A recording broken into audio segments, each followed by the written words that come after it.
Hello and welcome back to Roll the Bones. My name is Rob, and I'm joined as ever by my valiant stalwart players, Mike and Tom. We are continuing our spin-off series known as Let's Dig Up, where we delve into the past of the hit role-playing game Dungeons and Dragons. And this, I dare say, unless something spectacular happens, this, I dare say, will be the last instalment of our exploration of the Sunless Citadel. What happened previously on this module? I just forgot what I say. I did so well. Because you normally and now I'll ask the immortal question. I usually do a thing about the question. You do a little thing, but you just sort of dove straight in. Just dove straight in, just spat it right out. in there. Let's get on with it. What happened previously on the Sunless It was quite funny when you said, "My name's Rob," and then you paused, and I sort of half of me wanted to just jump in and be like, "I'm done." You should. But introducing you to the same people over and over again, they're like, we know who they are. Know this. Oh dear. I'll ask the immortal question. What happened previously on the Sunless Citadel? Go on, Mike. It's all right, I'll Because start. I can't remember. Okay, we started with a conflict against Dern. Dern, the hobgoblin. Yes, and his party of ragtag hobgoblins, bugbear, and Grenell, the cleric assistant. Yes. And we fought valiantly. Highlights being Grenell being slapped around quite a few times. Yes. Hero got big.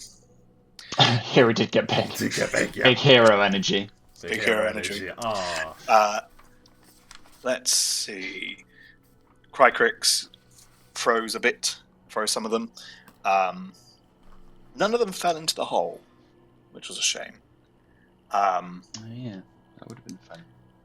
Hero got, I think, a critical and decapitated one, but he was also crying most of the fight because he got stabbed by a critical by Dern. Oh, and Tyr hit someone so hard with a life Lunia, he got knocked back and stunned. Oh yeah, did. And he fell back. Critical table, yes, made him fall over, absolutely. Winded himself, didn't he?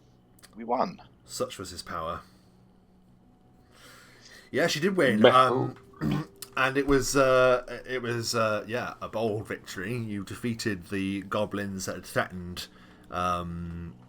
Oakhurst and were kind of like pitching them against each other, all to claim one of the fruits of a tree that you've now learned to be known as Gulthias. This fruit appears to have some kind of magical power. But those hobgoblins that were sort of racketing that power once every season have been defeated, it seems. But now that you've descended into under the citadel itself, you are now in an area known as the Twilight Grove. We bombed through a lot of this. So what do you remember encountering? I know we went through a lot. So there were some plants, some sticky plants that were being dug up or composted by some skellies. Compost Central, that's right. The twig blights. You learned that way early on in the module that people were going missing and killed with like pinprick wounds. And they actually matched the strikes of the twig blights. Yeah, we fought and killed a rat farmer. Yes, the rat farmer. Yeah, Balsag, the bugbear. Balsag, the rat. A few names I wrote down. Balsag. And you also fought what I dare say may be one of the most dangerous creatures in the module. Actually, you went up against. Do you remember what it was called? The Thokwa? The Thwackwa or something like that, isn't it? Yeah, they're Thwack. basically a fireworm, a molten entity that wounds you even when you strike it with its heat. Didn't you take some terrible... You got burnt by that, didn't you? Oh, I'm sorry, I'm jumping ahead. You thought that beat it, but you got burned, didn't you, hero? And then, after moving on, you encountered a big dragon statue, one that had been long foreshadowed, I think. Yeah, I mean, just before that, we had fought and found a whole bunch of goblins who were mind-controlled again, seemed not in full control of their faculty. They tried to ambush, they lost. But yes, we found a dragon statue, which really benefited Tyr quite nicely, boosting your charisma. But behind the statue, upon investigation, was a foul, horrible entity. Yes, a creature from the other side, a shadow, reached through the wall and diminished Hero's strength significantly. Almost half. Almost half, yeah. And it was a combination of things that beat it, I believe.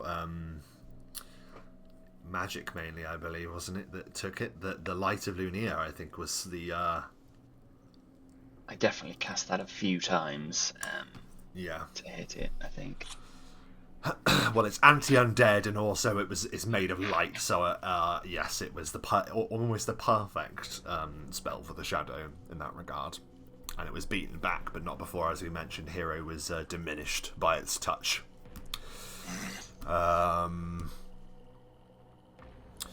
But then you continued onwards.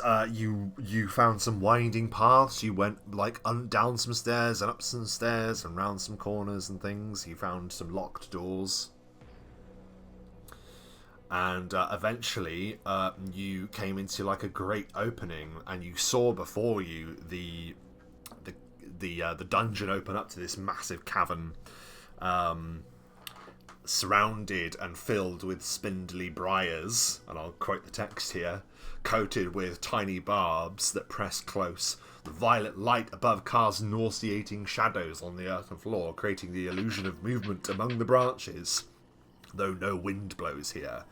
And yeah, I added as well that in the far distance you could see some bleak and harrowing silhouette of a monolithic tree in the dark. You're there, on the cusp of this entry, you fought some goblins, and I believe the last kill, I think, didn't Hero fire from the hip with a crossbow and took the goblin out. Short bow. Sorry, short bow. I made that mistake last time.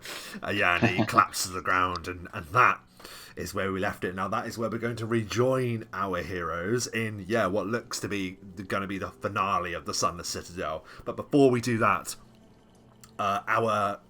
valiant heroes once again gained enough XP to level up. So in this regard, they've done all of that bar the health, and that is our tradition. We roll the health on the stream.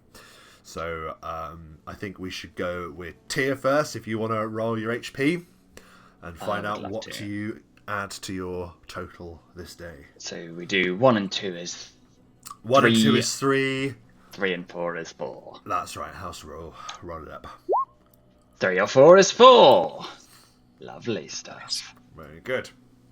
Maximilian health, I should say. Maximilian health, rest in peace. And yes, Hero, let's see what your HP is. 5. Right, could be better. It could be better. Could certainly be worse. It could only just be worse. It could only just be worse, but still. Yeah, So close to a new capstone. But, yes. Yes. So 1 hit point away from 50. And we will return our vision now to the Twilight Grove. And I will also try and zoom us in because it's a big map.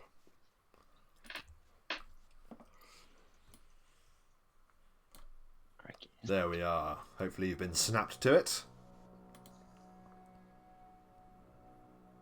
Yeah. Did it work? Did. Perfect. So, Hero and Tyr, alongside Meepo and the White Wyrmling himself, Calcryx, you are victorious over the goblins. They lie slain. What is it that you do? Well, as we level up, as always, Tyr's bracelet becomes a little bit more dramatic and symbolizes his ascension to this second degree astrocaster of the second class. Wow! Oh my goodness! Ascendance! And of course, Felion's hat gets slightly grander. Feather, small feather protrudes now. He's got an extra medal on his chest. Oh, wonderful! As the penguin familiar also ascends. Very good. Yes, so once again, Tyr, you have received a new honorific, and of course you have been promoted. Yes. Let's put that promotion to good use. Yes. I guess edging forward into the grove, for lack of a better word, ahead. Yeah, of course. Is it a grove? It certainly is. It is the Twilight Grove. There is a very mystical kind of feeling stepping into this place. Bioluminescence has lit most of the subterranean areas of the Sunless... Well, it's all subterranean, so it has lit most of the Sunless Citadel, but this appears to have a more bleak red kind of... and violet hue, rather than the blue upstairs. And yeah, it seems weird that the branches appear to be moving, even though there is no wind to speak of down below. Hero, seeing in front of him quite a large expanse, gives a thoughtful, distant maybe, nod to himself as he slowly comes to realise, wait a minute, I forgot. I remember now. And this place is big enough. Hero just shouts out into the void, Tusky! And... Tusky. Okay. And behold, there is the sudden sound of thunderous hoos. And before you, there strides from out of some divine, splendorous magic, there comes Tusky himself. Is he a pig? He is a war boar. It's a war boar. And a gallant war boar he is too. Now, does that mean is a war boar... You've got the stats here, haven't you, Mike? Yes, I have. Is he a dire boar, technically? I've taken the stats for a dire boar. Good. Yeah, that's what I wanted and then you to do. just So applied the war horse things that a paladin gets. That's cool. Excellent. Yeah, I'm glad. Yeah, because I know we spoke about it like last week, and I didn't know if you had time to get him statted up. But excellent. Yes, Tusky immediately begins snuffling at the ground, like snuffling like at the roots of one of these trees, and begins like rubbing his tusks, scratching at the bark of one of these things. He's after truffles. As he's doing this, our hero hoists himself into the saddle and starts hugging the top of Tusky.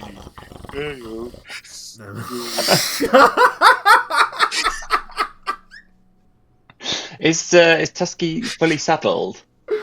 Yes. No, you gotta wear him with a bridle. He's gotta be bareback. Bareback. Take -5 on all my right. All right. You have a saddle. Okay, fair enough. It's actually quite cool to think of him with like a war saddle. So that is quite cool. Yeah. And you can store your items in the saddle as well and things like that. Yeah, he appears to be content and happy to see you, and treats you very much as if you've met before in some in some form, whether it was a dream, whether it was in a different life, who knows. But now he is Maybe in a joined previous you. life, he was the rider and you were the war boar. Who knows? I love that. In an alternate dimension where the dire boar became the the paragon of all species above everything else. Pigs are clever. Pigs are very clever. Yeah, they are very clever. So yeah, he gives you like a knowing look, and is happy for you to mount him, and he gives like a long, low snort as he is keen to adventure in the dark. Calcryx is very, very put off by the size of the creature. You've not seen Calcryx look bothered by anything really in battle. Like, he seems kind of quite happy just to like take things out, as you've seen. He's unsure of the war pig, the war boar. And Meepo is also just perplexed, like wide-eyed at the sight of this massive creature that is inexplicably your friend. But then he supposes he's friends with a dragon, so he doesn't say anything else.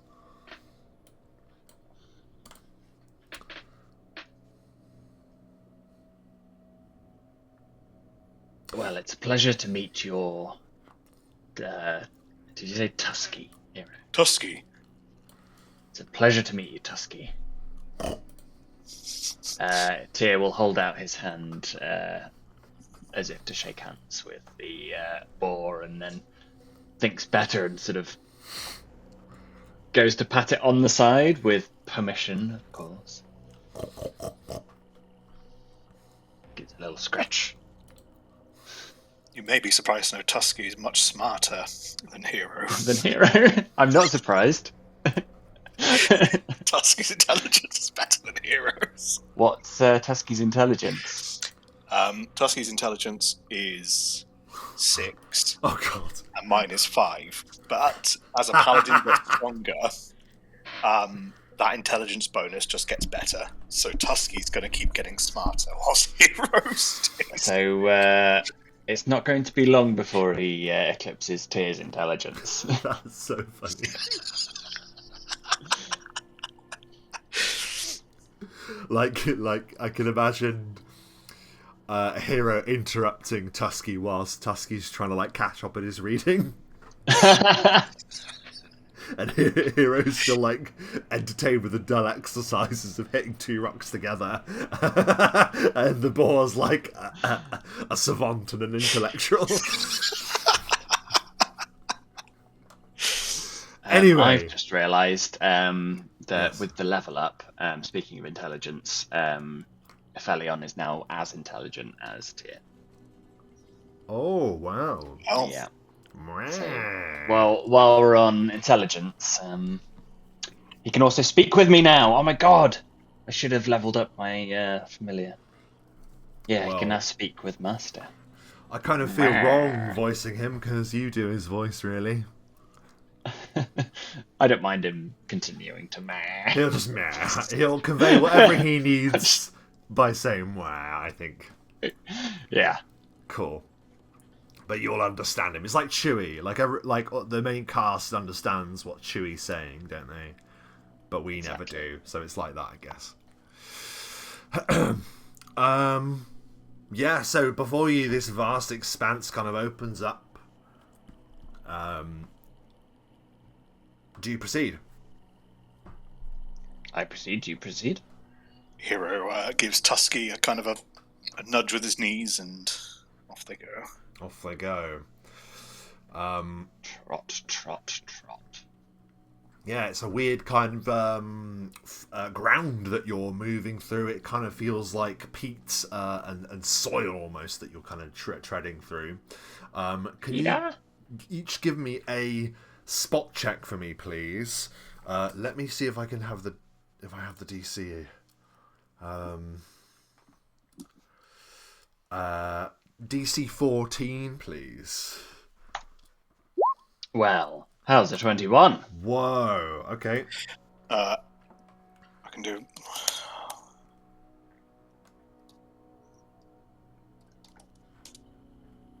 Oh, that's the best Whoa! he'll ever do.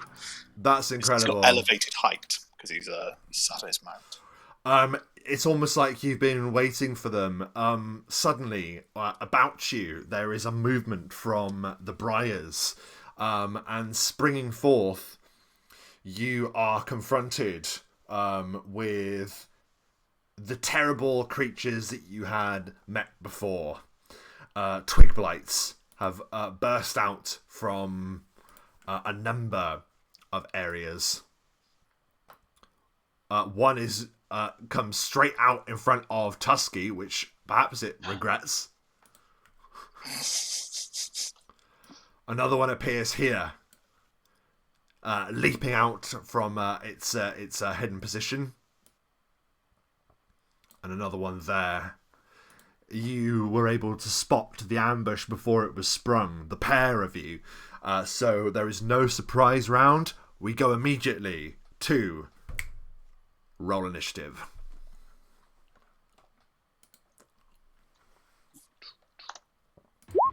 Oh, 16.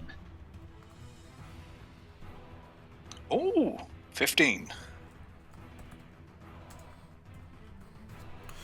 Oh, very good. Calcryx and Meepo, 14. And the Blights, I will do them all as one, just for... 13. Whoa, there we go. It pays off, doesn't it, sometimes? So that's Tyr. Hero. Meepo. Calcryx. And then Twig Blight 1, 2, and 3. Tyr, you're up first. The Twig Blights are upon you. What do you do? Well, learning from previous combats, and do I get my new spells or do I not? Yeah, absolutely. So every spell that you gain from this level up is now immediately yours. Great, I just don't get all my... Not the ones that you've already used. Yeah, you'll need to rest to do that. In which case, the stars that swirl around Tyr start to swirl in confusing patterns and hypnotizing patterns. So we are going to attempt a hypnotic pattern. Okay, wonderful. So they have to make a save. It is. It's a will save. Oh, okay. DC 18. Great. They have a really great will save, actually, of 0. Oh, fantastic. So the first one is a fail. Second one is a fail. Third one gets it, but not quite. So all three of them fail the spell's DC. My goodness. I can... Sorry, I should have done that first. I can hypnotize 9 HD worth of creatures. Okay. So as long as they're only 3 HD, they're all... Yeah, they're all immediately just ensorcelled by that power tier. What is the effect, duration, and what happens, and what does it look like? So it's colourful lights in a 10-foot radius spread, which I think, if I placed it in this square, would get them all. Yeah, easy. So they become fascinated by the pattern of colours, and that means they stand or sit quietly, take no other action than to pay attention to the fascinating effect. Any potential threat allows, such as a hostile creature approaching, allows a fascinated creature a new saving throw. Any obvious threat, such as someone drawing a weapon, casting a spell, or aiming a ranged weapon, breaks at the fascinated creature specifically, automatically breaks the effect. What is the name of the spell again? Sorry, Tyr, just to double check. It is Hypnotic Pattern. I've just had to look something up very quickly. Are they immune? They better not be immune. So Hypnotic Pattern is a mind-affecting spell, and unfortunately, due to their plant traits, Fucking I have plants. suddenly just realised that they are not only immune to mind affecting, but lots of other things. I'm so sorry. All of a sudden, you think it's effective, Tia. I'm so sorry, and then nothing happens. They then just turn their attention back to your casting, and then to you. In which case, I shall remove myself and move backwards. Oh dear, that's a shame, man. I only literally just realised. That's all right. I should have considered that, but I didn't want to cheat and look it up. So No, it's all just good, mate. try it. Absolutely. And this spell just echoes and lights the grove for a moment, and you see all these trees surrounding you. Atop your steed, hero, you see the spell is ineffective. How do you answer the threat? Firstly, Hero has his sword and shield in hand. It's a DC 5 ride check to guide your mount with your knees. I have more than 5 ranks, so it just means that I don't need to roll that. Gotcha. So, what I do on Tusky, using my knees, I move him around there, which will provoke an attack of opportunity unless he can go through the bush. You won't be able to go through the brush because it is thick briar and thorns and stuff, so you would have to go around it. Then that would provoke an attack of opportunity whilst I manoeuvre to there. They will attack, but because of the size and because of how small they are, it is going to be an attack direct at Tusky, I'm afraid. They do not have an attack modifier, but they attack with 2 claws. And it bounces uselessly off Tusky's thick hide. AC 19 is better than mine. Then, as a free action, I will make a ride check to see if I can get Tusky to attack the one that we just moved around. DC is 10, so I need to... Yeah. There is a chance I can fail it. Ba-bum, ba-bum, ba-bum, ba-bum, ba-bum. Which means I get my standard attack and Tusky gets his. Very good. Mine against the one below. Yep. As I swing in with my weaker longsword, his hero rather tiredly swings down. 24 though. Even their small size, giving them their armor class basically is based on their size, is what protects them usually, but nothing can protect them against that attack. You land it easily. Max 1,000,000 damage. Oh my god. Tusky brought luck with it. Well done, Yes, Tusky. and I would like you to explain how it is that the Twig Blight is instantly destroyed. Bam! Oh, well, we've manoeuvred around the tree, and as Hero's kind of nudged Tusky towards attacking the other one, Hero swings down, but he's so tired, it's more that just the weight of the sword drops onto it, so he's using gravity. And he's a bit of a... As he lugs the sword back into his grip. But Tusky will attempt to gore the plant. Go on, Tusky. 18. 18 is a hit. Yes. 20 points of damage. What is it like as What? Tusky eviscerates the Twig Blight? Tusky knocks it into the air and then just starts chewing on it. Just 20 points of damage. We love Tusky. Yes, we do. Anything else on your turn, do I ask, Hero? That is it. That is it. Excellent work.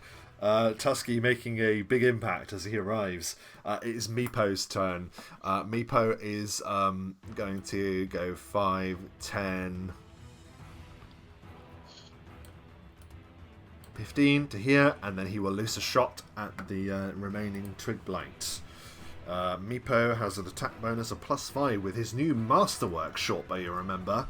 You magnanimously gave to him. Regardless, it is still a miss. The arrow hurtles into the briars behind the Twig Blight. Calcryx appears to watch the creature with immense interest And by that I mean the Direboar, just watching carefully to see how the creature fights. And he will, with his movement, fly and land on top of the briars. That is his turn. It is the only Twig Blight remaining, and it's going to rush in a defiant attempt to try and slash you out of the saddle, I think, Hero. It will go for you rather than Tusky. It will swing once. 17 to hit. On me? On you. That's a hit. Possibly a critical. You might be wondering why they're getting 2 attacks. They have Pounce. Let's confirm. So that is a 15, so I don't think that confirms, eh? Just a hit. Just a hit, so 2 hits. The vicious Twig Blight does a... it's 1d3 minus 1.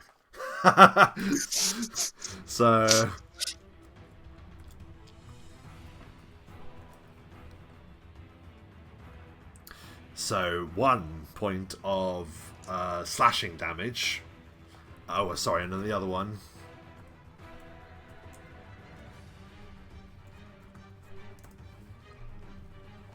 Oh. 2, so 3 points of slashing damage. Can you make 2 fortitude saves for me, please, Hero? If these are diseases, I am immune.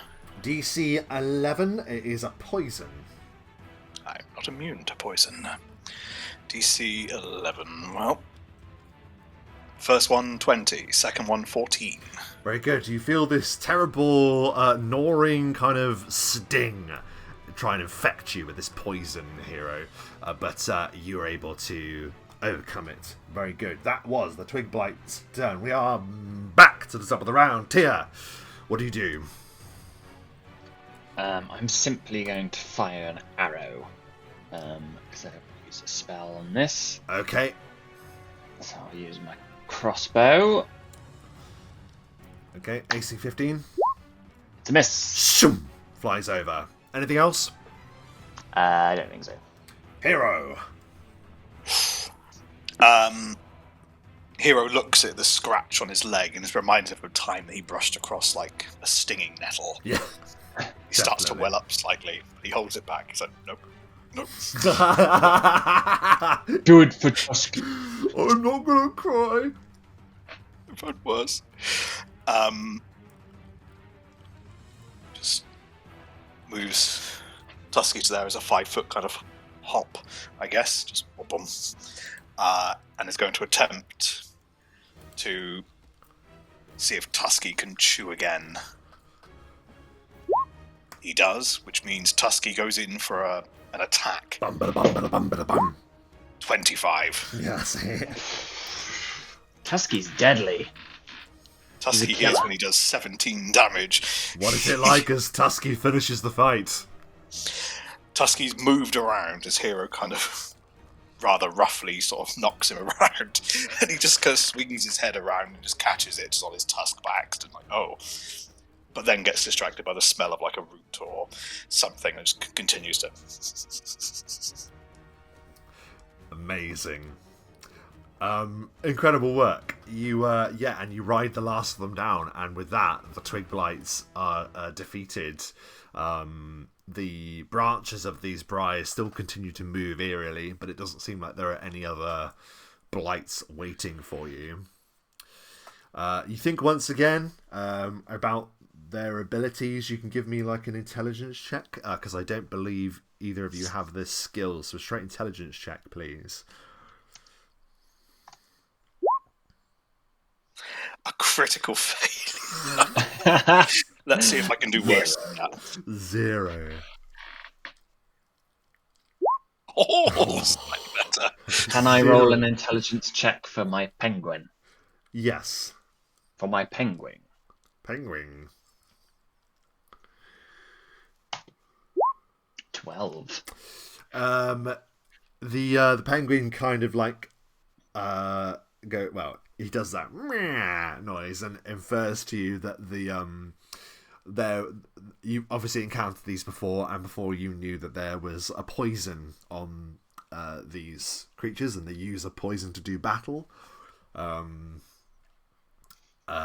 You wonder from this, you could potentially take this poison if you were able to do a successful check, which would either be survival or craft alchemy. And I know you don't have craft alchemy, do you? So it would have to be survival. Might be a little dangerous.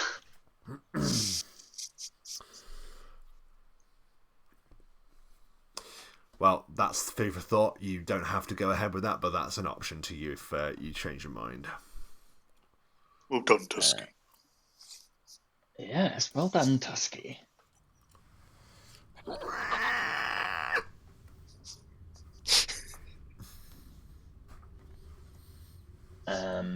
Shall we continue our stroll in this delightful underground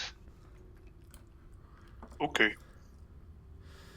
Yeah, grove? You continue onwards, and you pass the remains of more of the citadel. You imagine some kind of deep level of the castle that barely survived being swallowed into the earth those many eras past.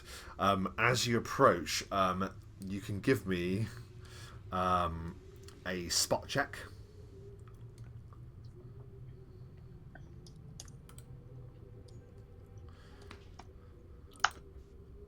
Oh, hero!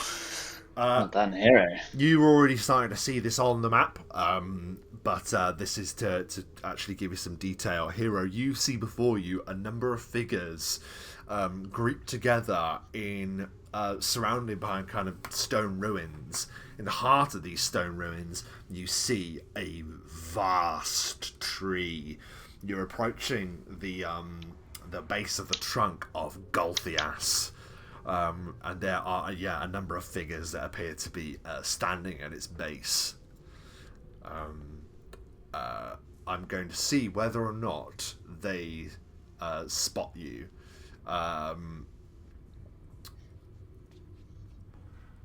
So let's see. There's going to be 2 opportunities to see if they see you coming.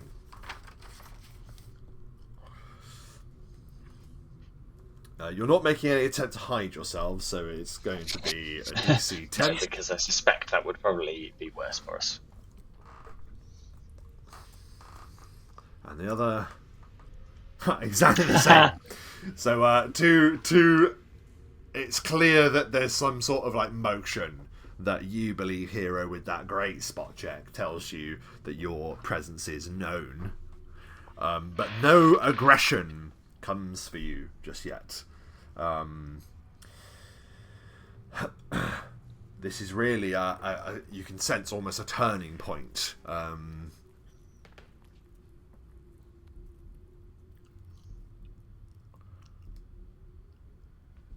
What do you do? Is that true? Yes, that is a tree, hero. Well done. Big tree. A very big tree. I wonder if it's the tree we're looking for. If you move closer, you will have the full description. You move closer. Must move closer then, mustn't There we go then. Okay. Why am I in the front? I've moved myself into the front. Can you both also make sure that Meepo and Calcryx come with you as well, if that's all right? Yep. A courtyard wall of heavy stones creates a half-walled clearing among the briars. Several varieties of plants grow around the perimeter, including a few suspicious-looking saplings. But their importance pales before that which stands at the courtyard centre. Beneath the venomous fungal light grows a singular tree of evil. Its blackened, twisted limbs reach upwards like a skeletal hand clawing its way from the earth. And human figures stand near the tree, a woman and 2 men.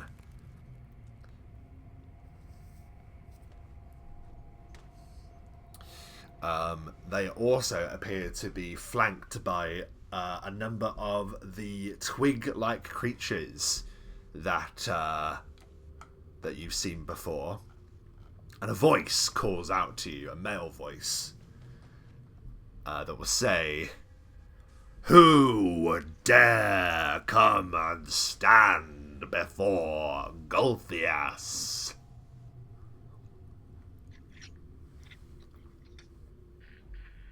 Hello there.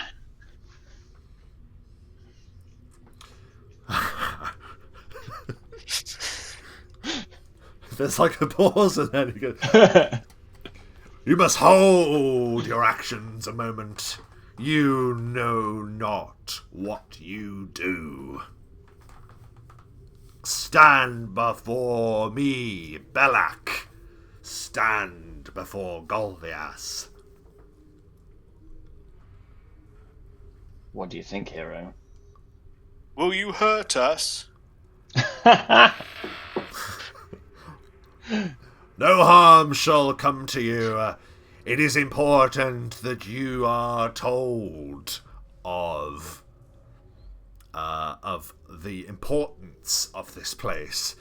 It is important that you understand the work of the children.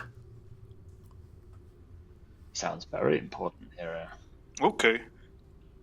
Step into the light. And light it is, that violet red light gleams from the skeletal tree, hand-like tree, sorry. And it looms over you. And yes, indeed, you see a number of figures, which I will zoom into, now that you're fully in front of them. You see, first of all, a knightly figure, who wears heavy armor and appears to be armed with a deadly-looking weapon. There is also a woman that stands there. She wears robes and bears what looks like a magical staff. But the person who is addressing you is the figure at the center there that you can see. This is the one that named himself Belak.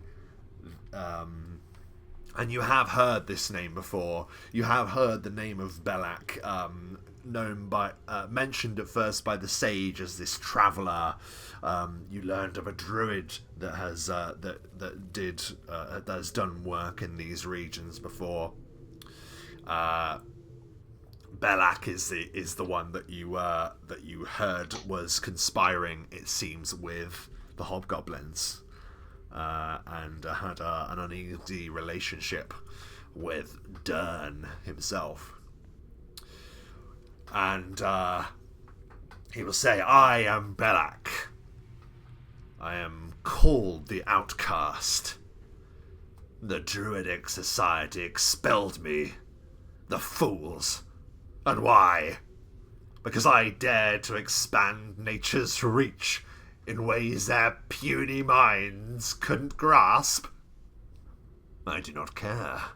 I have found what I have long sought, embodied in the Gulthias tree. Do you search for its beauty too?"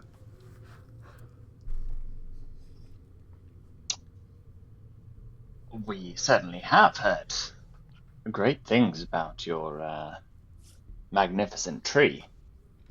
Have we? Yes, you remember the goblins were talking about it. They told us to come down here, hero. Oh, yeah. And the other guy? Other guy?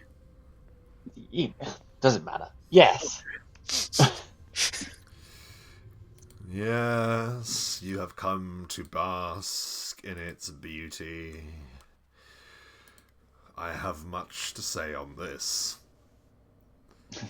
I have a pre-prepared speech, you might say. Yes, quite a lot of exposition that I have taken the liberty of preparing, if you wouldn't mind.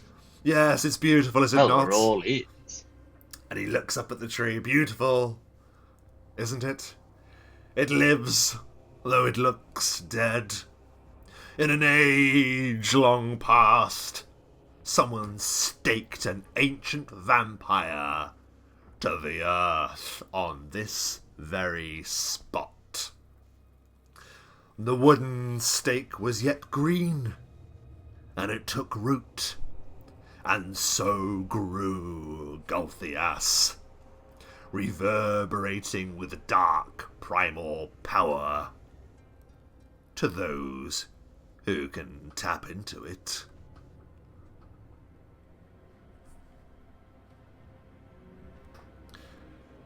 I suppose you've been wondering about the stick monsters that have blighted your path to the... We have been wondering about the stick monsters that blighted our path, haven't we, hero? They are... What?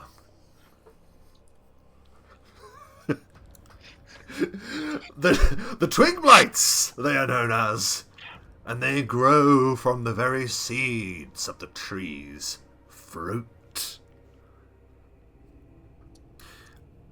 You cast your minds back to these apples being given to the denizens of Oakhurst, and that many people had gone missing and many people had died.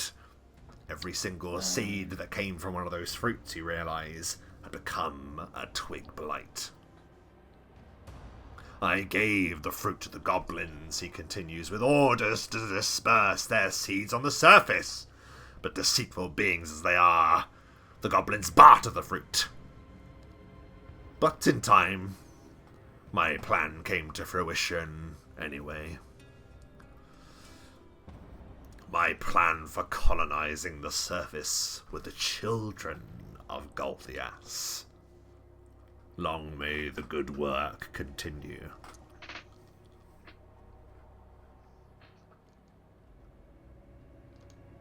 You have come to offer your allegiance to its power, I trust.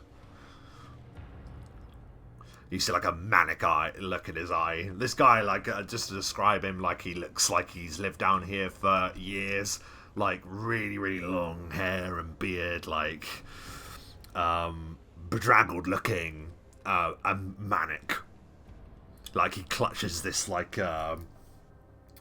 he's got a sickle in his hand that he moves from one hand to the other, clearly tending this unhallowed garden. The sort of person who, when he's holding a knife, gestures wildly.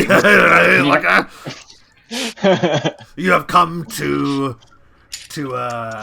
commit your prayers to blessed Gulthias, have you not? Well, it has to be said, I don't know if you realise this, but as we've been coming here, on the way, these stick blights have actually been attacking us. I don't know if you know that this is a side effect of them being alive, or sort of alive, but they're actually quite dangerous. And thinking about it, the ones that the fruit's taken upstairs, into the town, they might have been killing people. Have you considered this? It is a sad but mandatory cost for the vision that I have for the surface. So the tree is a vampire? Yes, of sorts. It grew from the heart of such a powerful and ancient creature. But that's wrong. And it should stay dead. I don't like the dead. He really doesn't. It is, of course, for your liberty to make that assessment. But death is a natural part of life. Something that my druidic enclave seemed blind to until I showed them. Oh, I showed them.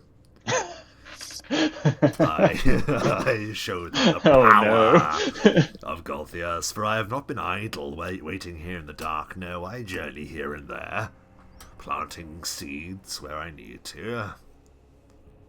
Gulthias's reach is wide.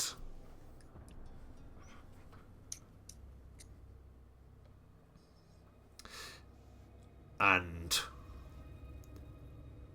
why should it not be? Well, my first thought is because it's a tree. Evil tree. And an evil tree at that. It seems a little silly, maybe. Probably because it's a tree. Evil tree. An evil tree. And a half-dead one at that. I don't think is a particularly good idea to try and follow the ideals of a tree, evil or not. You are not alone in thinking this. In fact, those that stand beside me now thought much as you do. You look to the two figures standing either side of him. This woman in robes and the man in heavy armor. Allow me to introduce you to Sir Brayford, a paladin that sought to put an end to the power of Gulthias. And look at his fate. Look how he has changed his mind. The paladin stands there, just sort of like dead-eyed, glowing purple. And this is Sharwin, a wizarding companion of the paladin. The two surviving, and I say surviving with the loosest possible terms, members of the adventuring party that were sent here to destroy me last time. So I wonder what you feel you can do that would be different. He like me. Yes, and you can be like him further, my dear friend. It's not right. Yes, I know it seems difficult to understand, but trust me, when the roots take hold, Gulthias's power becomes a welcome thing indeed. I had wanted to introduce more to the ranks of the children. Will you join with Gulthias?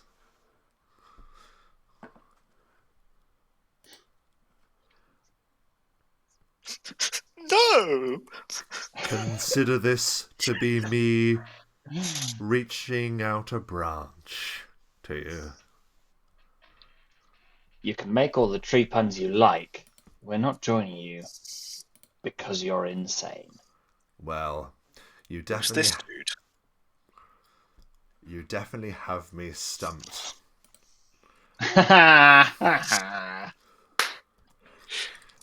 That is no one. Ignore him. Ignore the man behind the wall.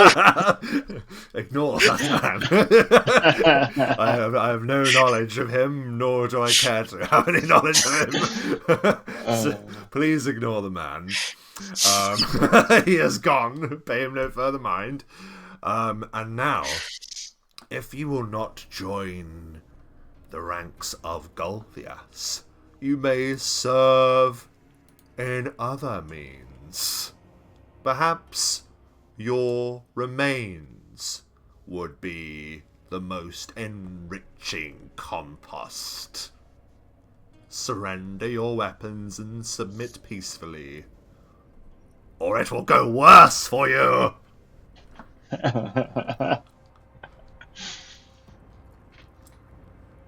And now, here it is, Tyrion Hero, standing upon the brink. What will they decide? Will they surrender and embrace the power of Gulthias?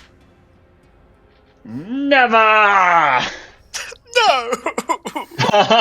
And as Hero bursts into tears, I ask you, roll initiative for the final battle! Oh dear. 11. 26.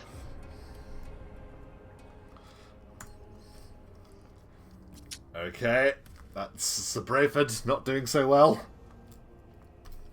Better than me.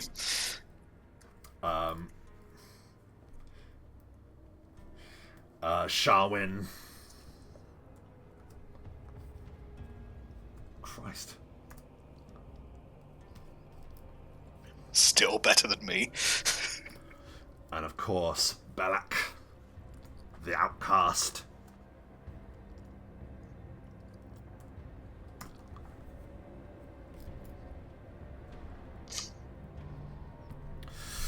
And of course, Calcryx and Meepo. Oh god. Right, so let's put that in an order. That was Tyr smashing it with 26. Aye.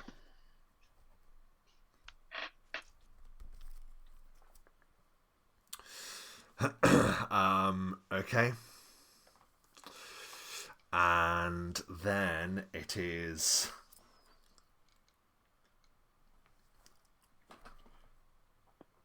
Okay.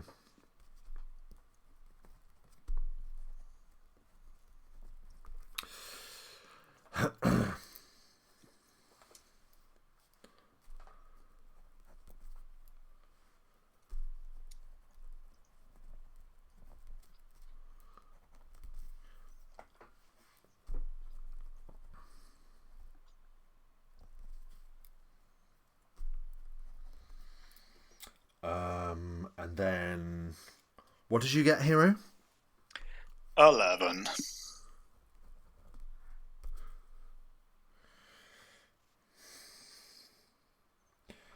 Okay.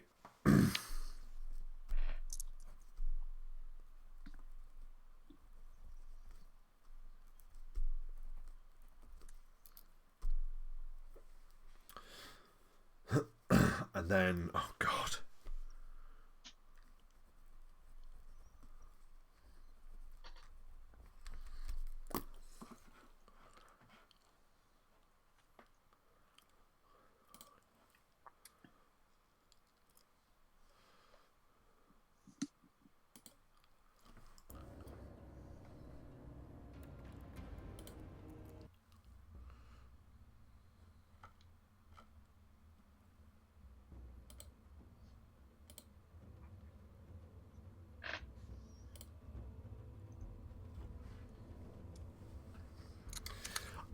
Tia, your companion bursts into tears. But you act immediately. Top of the initiative. Astrocaster, how do you act? So Tyr will look at the druid in front of him and say, I shouldn't really do this. It's a little beyond my my level, but I was never very good at following the rules. And I'll attempt to use Precocious Apprentice to cast Bigby's Disrupting Hand. Oh no, on the druid. Oh no. On the druid. On the druid himself. Yes, so I had to beat DC 11 on a caster level check. Got 20. Incredible. So Bigby's Disrupting Hand hovers threateningly next to his face. Oh, excellent work. Now, you used that recently, didn't you? Did you use that on this level? Do you remember if you used it in this map? I didn't use it in this map. I used it in the level above. That'll be why I cannot find the hand. But not to worry, I will quickly grab that now. So yeah, the hand appears, and it will only disrupt once a spell is being cast from that target that you've put on. Is that right? Correct. And he has no means of dispelling that. He just takes that, and that'll just be there. Yeah, so he has to do a check to cast a spell. He has to do a concentration check to cast his spells. Okay. There we go. So it's the skeletal hand, but there you go. You get the idea. There it is. You can put it wherever you want, but that's perfect. okay. Just a nice reminder. So, zoom, out of starlight, out of the outer space itself, comes this hand glowing. Or they don't know it's there. Maybe, I don't know. You could decide. I think it's a hand of force. So I think it's a small spectral hand. So you can see it. Okay, so he starts at the presence of this hand, and we're probably. Well, what else do you want to do on your turn? I should say, because you've cast that. I'm going to just tuck behind this corner. Very good, yeah. See you later! Whip round the corner, excellent work. Belak the Outcast will give a roar. And he holds forth a gnarled, twisted root that looks as if it has been taken from Gulthias itself. And he will cast a spell, which I'm just bringing up here.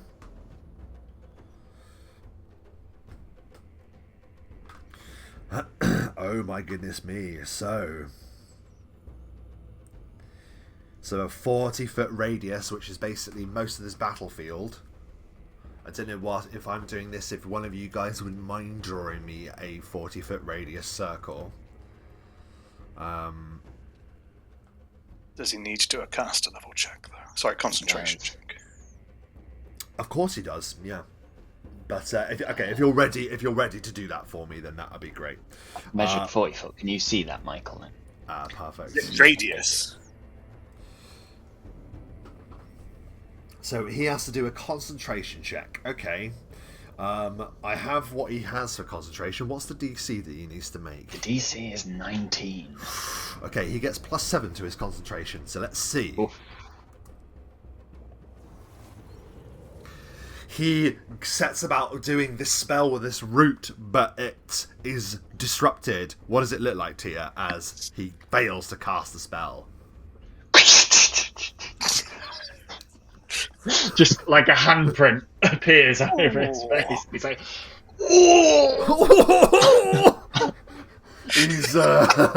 he just looks absolutely stunned. This is a figure of, you imagine, some significant power, yet for the first time in a long time, someone has slapped him across the face, and he can't quite keep the spell together. My goodness me! By some way, actually, that was a poor roll. My goodness me! His spell is completely neutralized then, and the entangle spell, I don't mind saying to you, fails. Very good work from Tia from the get-go. That is what he did. He struck at you, but he decides that his position is secure. He has Gulthias at his back and Sebravad and Sharwin on his flanks, so he feels comfortable there. He remains steadfast, and where he is, Sebravad moves forward, indomitable, a power beaming from him, this now corrupted, completely controlled puppet, almost. We'll take a 5-foot step, and he brings forth this terrible looking longsword, and I don't mean terrible as if it looks like deadly. It's like terrible as the dawn. It crackles with this power, and then he swings it down hard against, I think he's of a knightly disposition, so I think he is going to just strike at you, hero, in your saddle. So can I have your no, I'm so sorry, I need to ask something else actually, because that weapon has a significant power.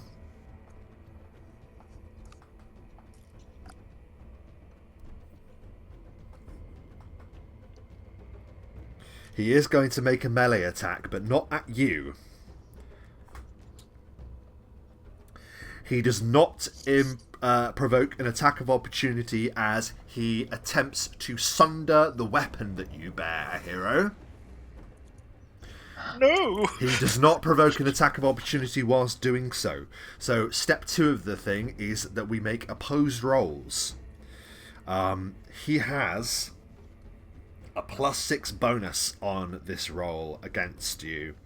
And he wields it in 2 hands, so he also gets a +4 bonus.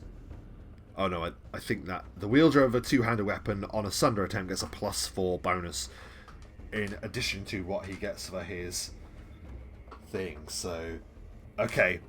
So he gets +8 to his sunder opposed roll against you. Okay? What are we actually rolling? We are just doing opposed attack. You just roll a normal attack. He is rolling his specialty against your normal attack bonus. That's my normal with the sword. Whoa! So he brings this crackling sword down against you, and it does catch you by surprise, hence it not provoking that attack of opportunity. But what is it that prevents... How do you parry or defend yourself that prevents the weapon that you're holding from being shattered? It's actually the empathic link I have to Tusky, who reared back slightly to help me have... he kind of did the defending for me. He was smart enough and empathic. And like, oh, look, there you go. And even though I'm crying on the back of Tusky, the sword found its way there because of that fortuitous rearing up. Very good. Okay, excellent work. That was Sir Bradford's turn. It is now Sharwin, and she begins to mutter in some ancient tongue. And she's going to aim at... You're right there, so I'm sorry. T has gone behind the wall, and Meepo and Calcryx are... I suppose she could go for... No, she won't go for Calcryx, and there's a very good reason why. So I'm afraid it is against you again, hero. I just need to look this spell up now. So she points her hand towards you.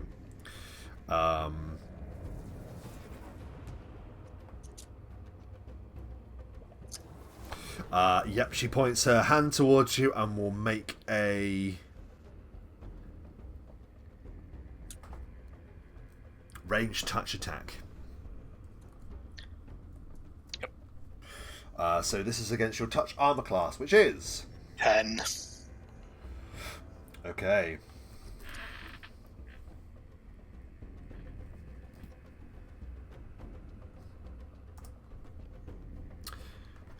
It lands. A scorching ray hurtles towards you. And a scorching ray does 4d6 points of fire damage. Ouch! Not to be sneered at. Oh! Whoa! Ow. Sharwin just reaches out a hand and BAM! There is a fiery blast as the scorching ray hurtles and just hits you perfectly in the gaps between your armor, hero, and you are ablaze for a moment, scorched by this power. And then she goes like laughing like a possessed, like crazy person would laugh. And with that, it is now a hero's turn. How do you respond to this assault? Oh! I'm sorry. As Hero is going to hit the paladin in front of him. He's going to try and give a jerk to see if he can get Tusky to also attack. Yeah. Tusky does. Cool. So Hero's attack first with his long sword. Okay. 22. To attack and hit Sir Bradford is a hit. Nice. That is 2 damage. And then Tusky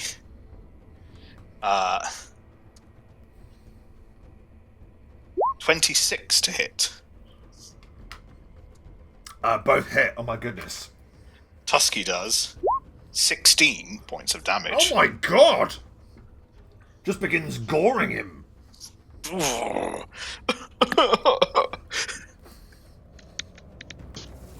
Amazing. Absolutely amazing. Anything else on your turn, hero? No. Because, Okay. yeah. Right. it is now the Twig Blights. One of them dashes forward 5, 10, 15, 20, 25, 30.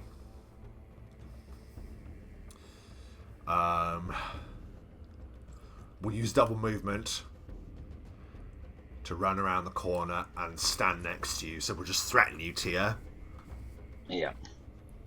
Won't be able to strike you though. So that one just does double movement. This one will do double movement to go 1, 2, 5, 10, 15, 20, 25, 30, 35, 40, 45.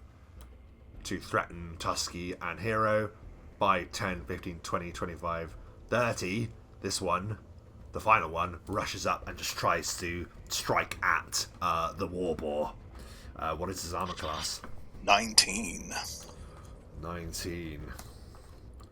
Uselessly hits across some of the, perhaps he's got a little bit of, well, he's got his really thick hide, doesn't he? But perhaps he's got a bit of boar armor on him as well, yeah. Just bounces off him. So that was the Twig Blights mobilizing. Meepo is going to... Meepo remembers attacking the Twig Blights before, and his piercing arrows not having much work against them, so he's going to ignore that one and go 5, 10, just stand there, and is going to try and neutralize the spellcaster. He is, I think we agree, would be a wise move for Meepo, so he's going to move forward and he's going to try and put a shot on Sharwin. He gets +5 to his attack. Sharwin has an AC of 16. Sharwin sees the arrow coming and is able to duck aside as Meepo's arrow lets fly. That is a failure from that. Calcryx is looking at you, Tia. Do you appear to be concerned by the presence of the Twig Blight? A little, I suppose. He senses this. His draconic instincts are being peerless as they are, and will immediately, whoom, with a beat of his wings, land next to you, and defiant against the threat, will stand at your side. He will attack, because that's only a 5 foot step or swoop. He will have all 3 of his attacks.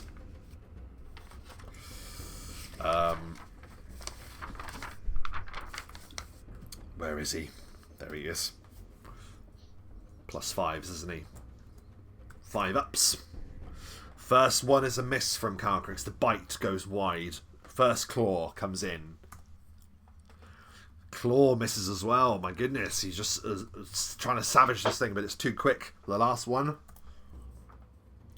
A complete failure of a turn from Calcryx. He sweeps and bites at this thing and roars and hisses in frustration, unable to kill the blight. That is Calcryx's turn, and that brings us back to the top of the round. Tia, chaos is just erupted at the foot of the Gulthias tree. What do you do?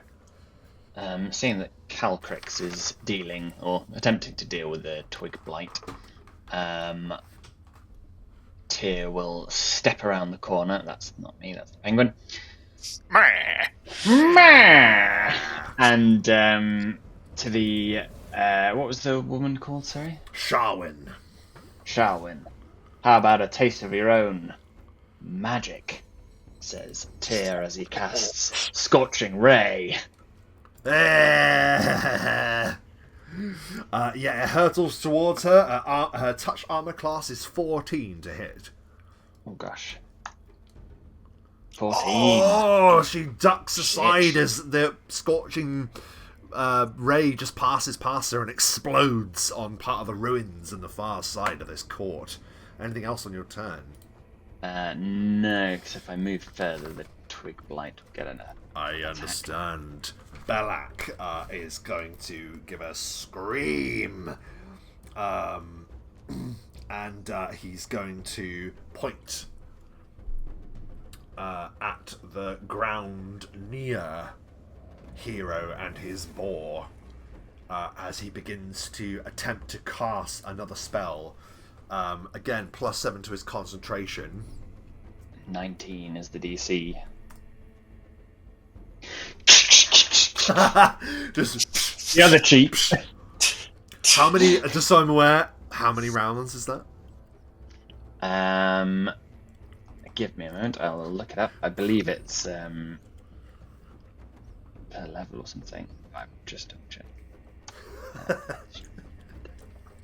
It might be a minute. I think it's a minute. It's a minute, so that would be 10 rounds. Oh my god! 8 more rounds. Oh god!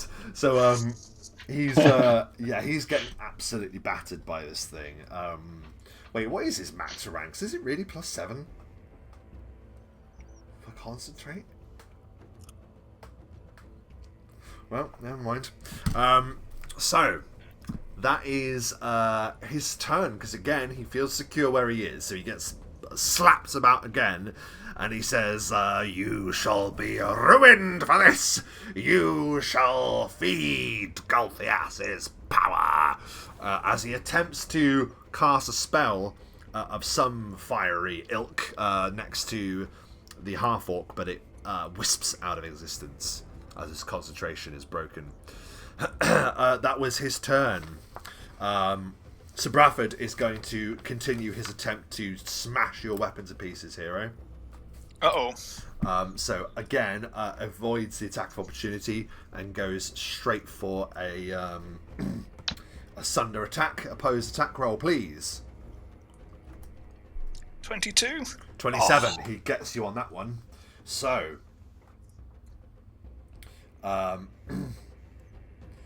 so with this then, I'm just bringing up the Sunder page again. If you beat the defender, roll damage and deal it to the weapon or shield. What weapon are you currently wielding, hero? A masterwork longsword. Okay, so we need the HP of the masterwork longsword and the hardness. Hardness Getting 10. It now.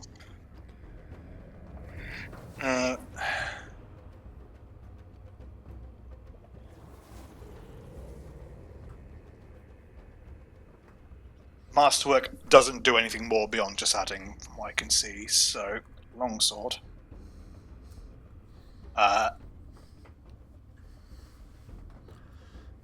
Hardness 10. It's steel, so HP 5. So hardness, it has to bypass that number, and anything it goes past does damage to the health of the sword. Then is that right? Yeah, pretty much damage reduction. Whoosh.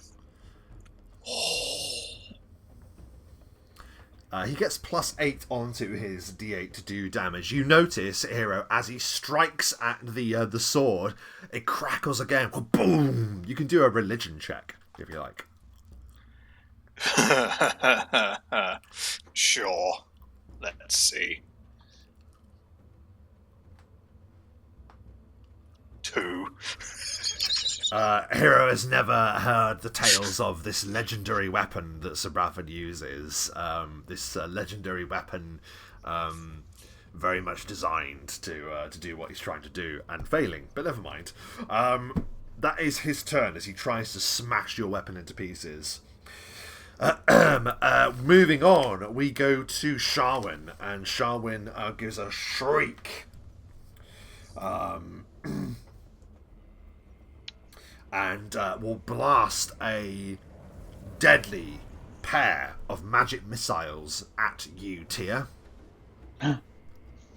Zoom, zoom. 2 of them just shoot straight forward, and as you are, I'm sure, very aware, magic missiles automatically hit. Yes. For 8 points of damage. Max 1,000,000 damage. Bam, bam!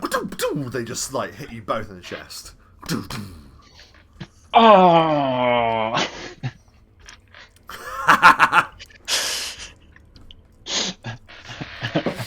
And she is like shrieking like a harpy, magic just blossoming from her hand as she attacks you. She will stay where she is. Hero.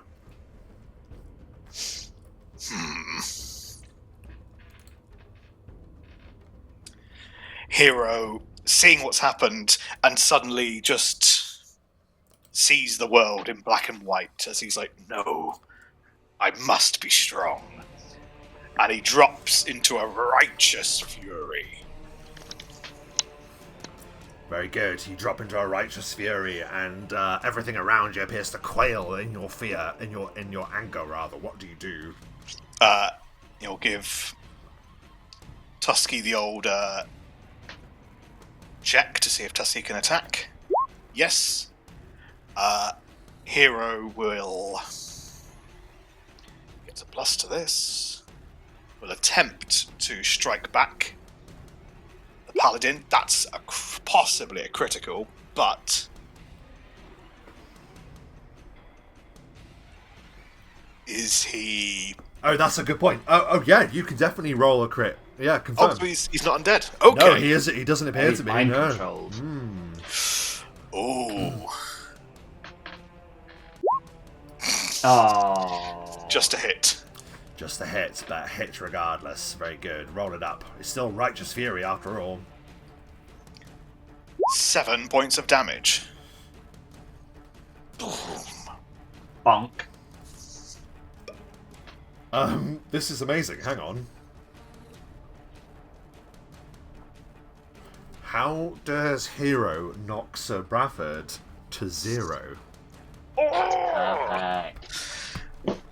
Hero, he sees the world in black and white, but he sees that maybe the person in front of him isn't so vile, and as he delivers the blow, he just holds back a little bit, hence why he flustered on that critical, but it's enough to just click the pommel around the chin,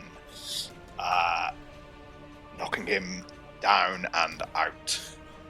Yeah, I love that. With your gauntlets in hand, you're able to basically hold the blade and use the pommel to smash him in the face. I love that. And he collapses to the ground, just out. Though you are very aware that Tusky snuffles at him as he falls to the ground. Tusky will attack the Twig Blight here, as I used my knees earlier to direct Tusky to... Oh yeah, very good. Yeah, so he goes for the one on the right, you said.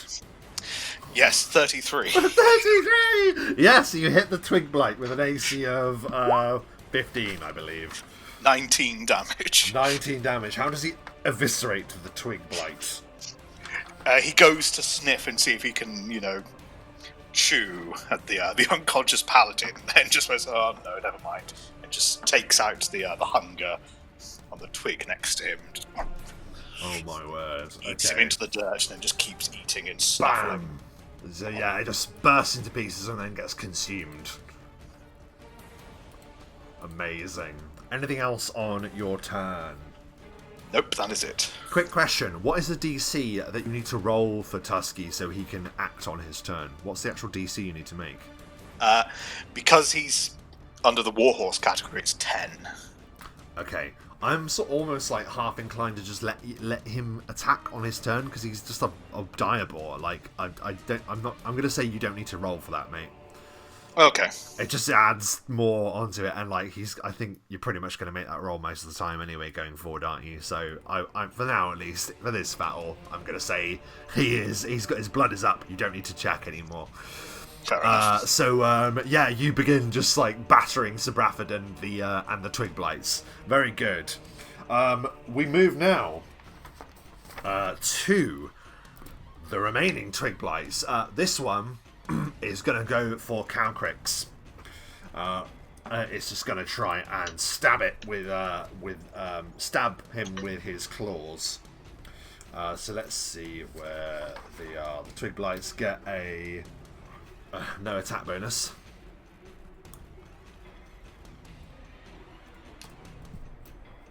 A 6 and a 12. Both miss. The Wyrmling, he, with a beat of his wings, hops over the attacks and gives a hiss back at the creature. That was that Twig Blight. The other one is going to try and leap and slash at your legs. Hero, armor class. 16. Bounces from your armor. You don't even notice it. You're too busy killing the others. I love that. It's Meepo's turn. Meepo is going to move 5, 10, 15. Take half cover on that. Oh no, he can't move there. That'll threaten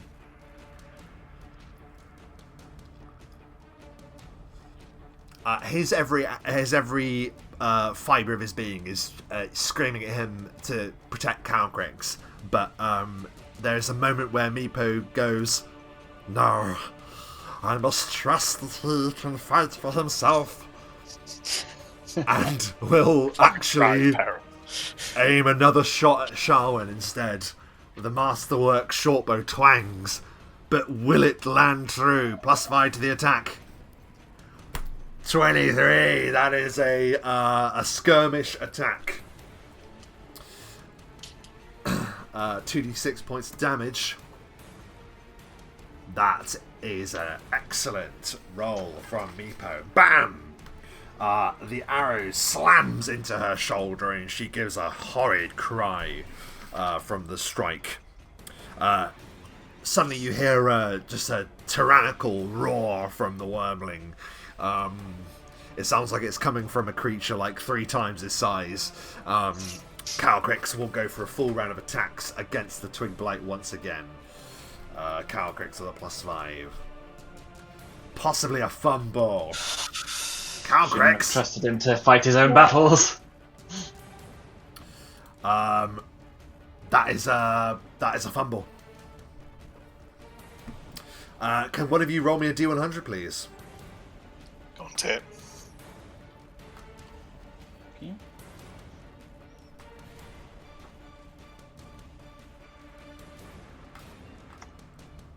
96. Oh no! Please don't hit me. Oh no, Calcryx! Calcryx goes and twists his ankle. Luckily, he's got 3 more. Yeah, so is half speed for 10 minutes. DC 20 dexterity check each round or fall prone. Well, he twists his ankle, he can still fly. But in pain, Calcryx gives like a venomous screech as he fluffs that attack completely. That is his turn. We're back to the top of the round. Tia, it is your turn. So Tia, smarting from his being attacked by the witch, goes, "No, I never did learn magic missile. I have learned this, however, that even underground, the sun's power controls us all." And he casts Sunstroke on Whoa! on her. I've forgotten What the name is? Oh, Sharwin, yeah. What is it? Jarwin. So Sunstroke is you cause a living creature to experience the effects of heat stroke. The target takes 2d6 non-lethal damage as a primary effect. So she takes 5 hot. Does she not get a save? warm. Not on that. I know, it's a first level spell, it's ridiculous. 5? Oh my god, so that's non-lethal. Yeah, that's non-lethal. And then she must make a fortitude save or become fatigued. Fortitude save is...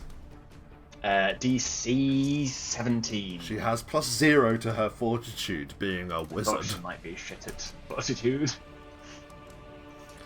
She is fatigued, but So also... fatigued means Yeah. -2 to strength and dexterity. And if she becomes fatigued again, she becomes exhausted. So, actually, it's funny because do you know what happens when your lethal damage meets your non-lethal damage? No. She becomes so heat-stricken that she collapses to the ground. As Tia, you bring the sun to the Sunless Citadel. It beams, and she goes, "Ah!" and collapses to the ground. It's almost like Gulthias the tree and its vampiric roots senses the light, and it seems to shrivel almost in hatred of the thing. Sharwin is out for the count. Also neutralised. Good, I was hoping not to kill her. Amazing. Belak goes, "What? What?" Guess she didn't drink enough water today. You will Die for this! And he will hurl out a hand and he goes to attempt to cast Flaming Sphere and bring about a ball of fire to roll towards all of you. But he must make a concentration check. DC 19. Come on.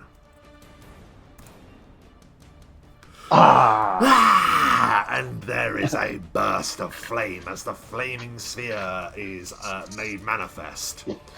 Can one of you do me a favour? Whilst I grab the flaming sphere, can you just double check the casting time? I've just suddenly realised that might be a full round to bring out the flaming sphere. I could be wrong. It is... Nope, just a standard action. Great. And can you see if he can move it when he casts it, or does he have to cast it on someone? I think he has to use a... It moves 30 feet per round. With your movement, eh? I think it can... Yeah, it doesn't say anything about it moves this following round. Yeah, it's a move action to move it. So we can get a bunch of you. That's what he's going to try and do anyway. Oh, is he gonna? He's gonna put it on one of us and move it onto the other. He's gonna roll it through the war horse and then try and get you as well, Tia. I wish I could bring up a token. For some reason, it's just not. There is no fire. Okay, we'll use the fire snake. There we go. So the flaming sphere, I will look at the spell as well. Does it? He just moves it towards you, and then you get a reflex saving throw, I believe. Yeah. So we'll start with the Warboar and Hero. Again, I was seeing if I could drop one of mine on there for you, but no, I've done it. I've already got one, mate. It's fine. It looks fiery. That's all that we need. More of a fiery whip than a flaming sphere. Yeah. So reflex saving throw, and the reflex saving throw that you need to make is flaming sphere is a level 2, so that is a DC 15 reflex saving throw. Okay. Hero's reflex is a 7. You get hit. Let me see about Tusky. 17. So Tusky takes half of this. Then it's 2d6 points of fire damage. It says. Oh, if it enters a space with a creature, it stops moving for a round. So I can't actually move it through both of you. So instead it'll just get you. Sorry about that, Hero. I thought I was going to be able to get both of you then. I wasn't trying to discriminate, but there we are. 2d6 points of fire damage. The save negates it, by the way, not halves. Oh, negates it. Oh, there you go then. So a Tusky manages to jump with you in the saddle, but somehow you are clipped for 4 points of fire damage then, Hero. Probably ducks under it and it just goes straight into your face. Oh, great. No! Oh, I love that. So that we'll just say we'll put it in there. There we go. Oh my goodness. And he goes, "You won't die. Very good. That was Belak finally doing something. Bradford is out for the count. Sharwin is out for the count. Hero. Hero will move to there. Hero's going to hit the twig-like behind Tusky in this blind fury that he is. Righteous fury. 12. That's a miss. Oh, that was to attack the twig guy, right? Light. Yeah. That's a miss, unfortunately. You just ride over him. You don't even manage to hit him. You just ride straight over him. Tusky, however, is going to go and attack. Again, I didn't write the name down. I just got Bullsag. Oh, Belak. Belak. Thank you. Belak the Outcast, yep. That is now down. Possibly a fumble. Oh, you're coming out that saddle. Roll again. You're Just fucking coming out of it. That is just a miss then, yeah, absolutely. He does have this shimmering kind of defense around him, it seems. But, you know, that's just a miss anyway. Very good. Anything else? You've moved, you've attacked. I think that's you, hero. Yeah. The twig blights that remain, this one is going to... It knows it's up against a dragon, so it's going to do a 5-foot step, and it's going to try and stab Meepo in the back. Take that, Meepo. Not Meepo. So it just goes to running through, but that's a miss. He ducks at the last second as these needles go nearly into his back. That was that one, and this one is just going to try and swipe at the war boar's hide. 19. But bounces harmlessly off the boar. That doesn't even bother him. Doesn't even bother him, you might say. That was the twig blights. Meepo is going to turn, and he's going to.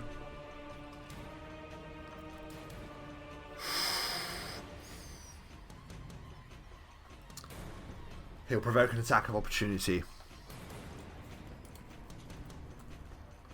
So the thing goes for him, but it misses. Meepo skitters away. His own name. 5, 10, 15, 20. 5, 10, 15, 20, 25, 30. He'll get to there. And as he runs, Masterwork Shortbow twangs once again. But will it land with a satisfying strike? We shall see. Meepo is a hit. Now, unfortunately, the Twig Blights does have a fairly pricey damage reduction. But we move. So what is that damage reduction again? Okay. So Meepo does a D6. It is completely negated. But that distracts the Twig Blight, because as the arrow slams into him, Calcryx is on him once again, with a single beat of his wings hovering, now that his ankle is badly wounded. He's 6 on a D100. Will just snap down with a bite, which is a hit. And a claw, which is a hit.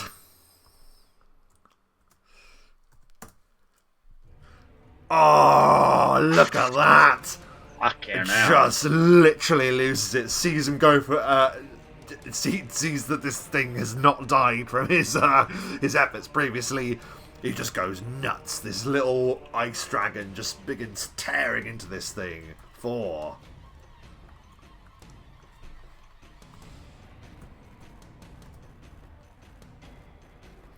It's just enough. Basically picks up the twig blight in its teeth and shakes it, and then it freezes over, and then he just bites down hard, and it crunches into millions of pieces, shattering into to icy dust. And he gives a ferocious hissing roar. That was Calcryx's turn. We are back to the top of the round. Tia. Tyr will turn to the druid and say, you know, people in twig houses shouldn't throw fire! And he's going to cast Scorching Ray. I love it. And that's at... It would be at the druid, but I suspect that's going to critically miss. Possibly a fumble. No. 20? It is just a miss. Your relief. blast just hurtles past. And would you like to roll the damage anyway? I'd love to. Love rolling damage. 46. 12 points of damage. The druid ducks sort of out of the way as the blast goes towards him, and it instead slams into the base, the trunk of Gulthias. It takes 12 points of damage. And it's almost like you can see this tree that looks like this vampiric hand coming out of the ground, seem to twist at the touch of fire. And You can see Belak go, "No! What have you done? No!" And we'll say, "Burn him!" And we'll direct the flaming sphere at you. I don't know if directing it will provoke an attack of opportunity off you. I don't think, Hero. I think now that it's cast, he can just move it, with his mind. It's a move action, yeah. But move actions do provoke attack of opportunities. So do you think that counts? I'm not trying to be unfair. I'm just trying to work out him moving it. Hang on, I've got Flaming Sphere there. It won't provoke an attack of opportunity using his mind. It would be weird. Yeah. Yeah. So he will move it towards you, Tia. Please make a reflex saving throw. DC 15. Oh, this could end badly. Oh, no. You are caught ablaze for 3 points of fire damage. Begins licking up around you, Tia. The irony!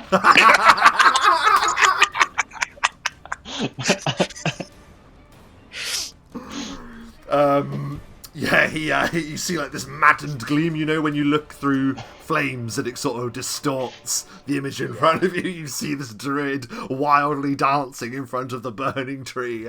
It's a horrid, horrid sight. That is Belak's turn. Hero.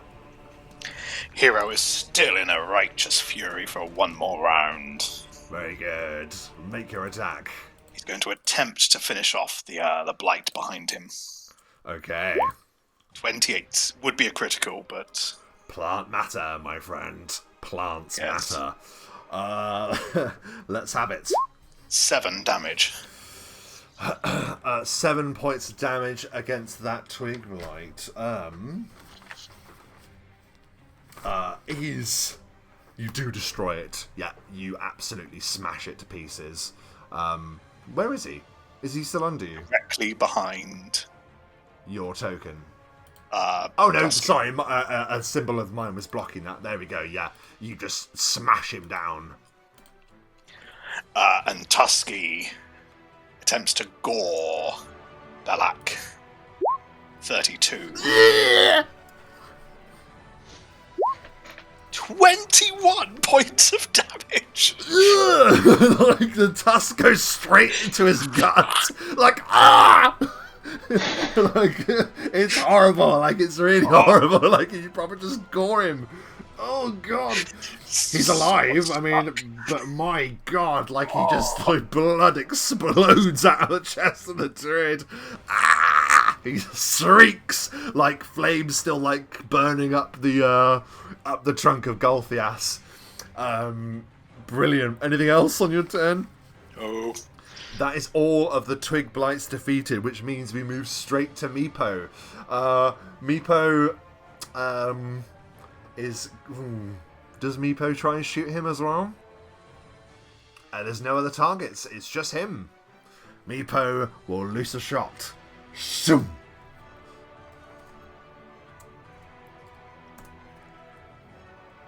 That is a hit. Oh, I didn't... It's too late. I didn't say he moved. Cautious Meepo. One, that's a shame, yeah. Meepo just takes a shot into the darkness and it slams into him. This arrow just like glances across his face, taking part of his beard with it. He just shrieks and looks at the kobold. Menaces! He shouts, looking at the kobold. Clearly, they have been a thorn in his side for a long time in the Sunless Citadel. That is a further point of damage to him. That is Meepo's turn. Calcryx, with a single beat of his wings, vroom, sees that you are beset by flame, Tia. And I'm beginning to wonder if it might be a good idea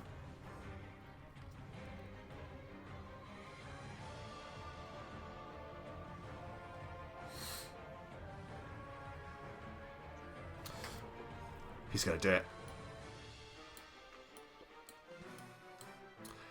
He beats his wings and he tears off towards Belak the Outcast. He opens his mouth and Belak must make a reflex saving throw. He has a +3 to his reflex. Calcryx's breath weapon is DC 12 to evade. So let's see.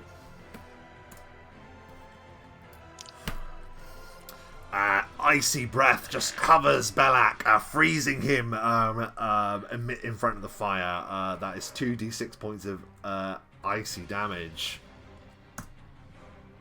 For 4 points. Oh my goodness. That's excellent. Yeah, he shrieks as the ice dragon gets his licks in as well. He does sort of like a strafing run. He beats his wings and then goes zoom and like strafes the ground with ice in a line, and then sort of like zooms up before he reaches Gulthias and does a loop in the air. So Calcryx is now quite high up in the air as he has made once he's made his attack, because he has a flight speed of insanity. That is Calcryx's turn. Tia! Tia will take a 5-foot step out of the fire. That's the penguin.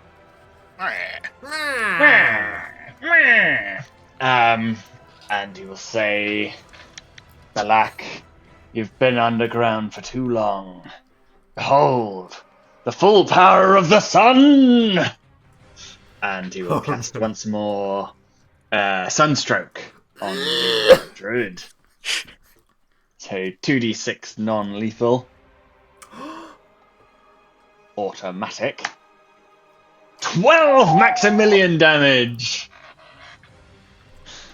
And he has to do a fortitude save or become fatigued. From his fortitude, he gets +6 to his fortitude. What's the DC? 17. He isn't fatigued. He is, however, withered. The druid that has devoted himself to the vampiric tree, fittingly, in the Sunless Citadel, is defeated by the power of the sun. What does it look like, Tia?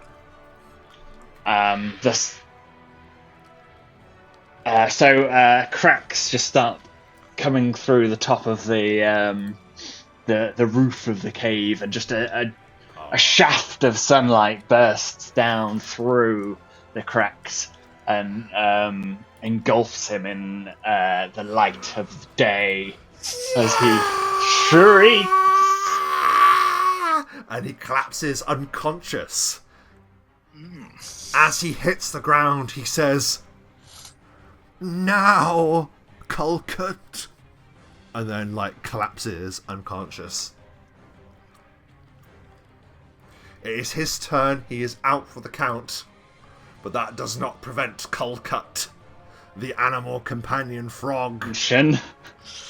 The animal companion frog appears in the trees and hurtles down upon you. What? The fight is not over yet. Calcryx is upon you. The frog hurtles down.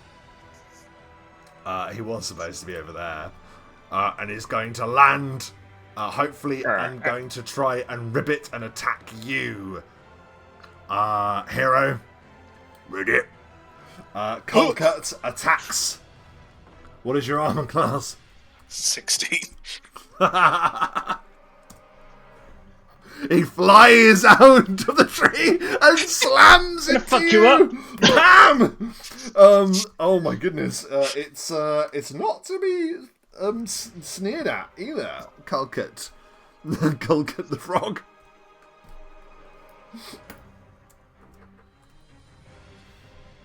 Oh, I've mistyped that. There we go. Let's try that. So he gets 1d6 plus 1 points of damage. 7 points of damage as he hurtles out of the tree and just slams into you, Hero. And there's just this devastating struggle as this massive frog is on you before falling onto the ground next to Tusky. That is his turn, because he acted on Belak's turn and was lying in wait for such an ambush. Hero, it's your turn. Hero snaps out of his fugue state as he's like, what? Not entirely sure what's happened, and is immediately smacked in the face by a giant frog. And we'll just... His immediate thing is to hit back at the frog whilst he realises what's going on. Very good, yeah. So, 9. 9, the thing goes rip and hops away from your strike. Tusky attempts to gore the frog. Okay. Companion versus steed. 17. Is a hit against Calcryx with an AC of 14. Maximum damage 22. Calcryx is immediately killed by Tusky. Well, how does Tusky kill Calcryx the frog? Calcryx just flies into Hero, and as he lands, Tusky just goes home. And it just eats Oh no, he's eating him! No! There's a frog's leg just sticking out as it just slowly gets eaten. And the fires at the base of the Gulthias blooms evermore, but it's like the tree is fighting the flames. Its evil will persist here. The battle against the antagonist is done, but for the tree, and it appears to leer over you menacingly. Is there anything else that you do? Do you remain in its presence? Can I fire another scorching ray at it? Yeah. I'll tell you, it has all of its armor classes. Touch and normal is 9 to hit. 17. Your scorching ray slams into it. Roll again. 12 points of fire damage. Perfect. And with that, the flames begin to rise higher and higher. The great vampiric tree is withering in the face of the sunlight and in the face of the fire. And soon, it is withered and broken, blackened, ashen, and defeated. Congratulations, Tia. Congratulations, Hero. You have defeated Gulthias and Belak the Outcast. And his frog. And his frog.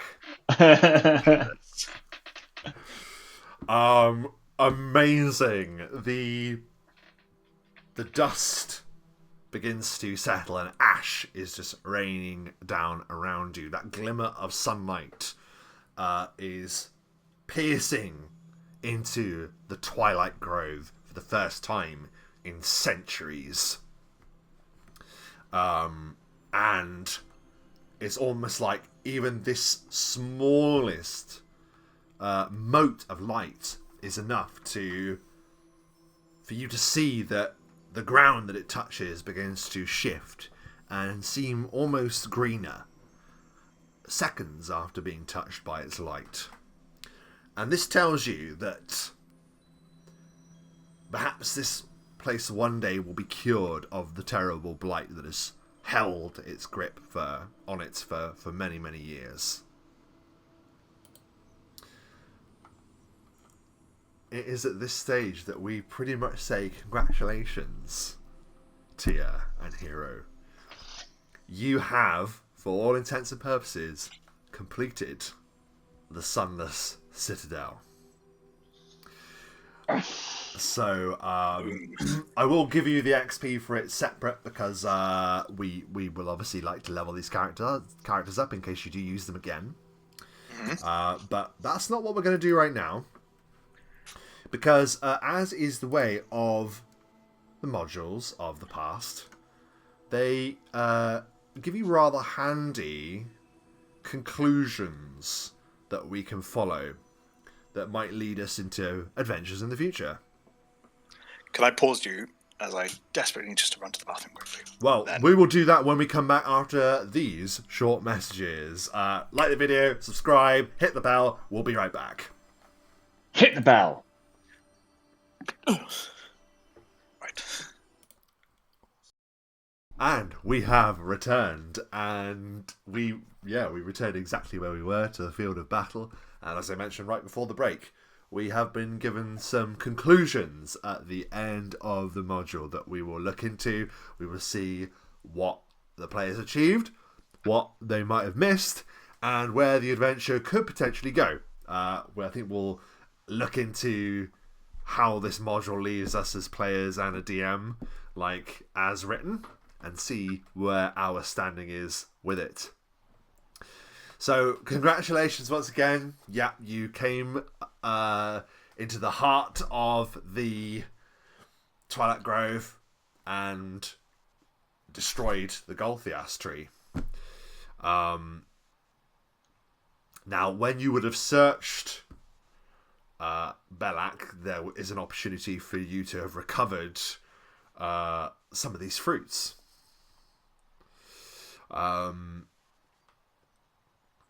So only 2 of these fruits ripen on the tree per year, and though they resemble apples, the ripening fruits do not hang green on the tree stem. So basically, he had these on him, and effectively, these fruits imbibe a heal spell, and it can be cut into 4 sections without losing its efficacy. But there's also the white fruit, and there was mention of the white fruit as well, that I think we spoke about it maybe in the first one, maybe the second. The white one affects the imbiber like a power word kill. Boy. And you would have had a red one, and you would have had a white one. So you can add that to your character sheets in case you ever use these guys again. Which is pretty fun.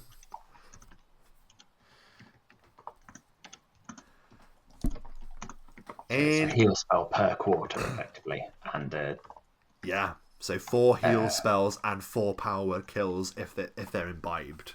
So you can say, "Oh, would you like a nice slice of apple?" And that would effectively, if they were to eat it, effectively be having a power word kill to deal with.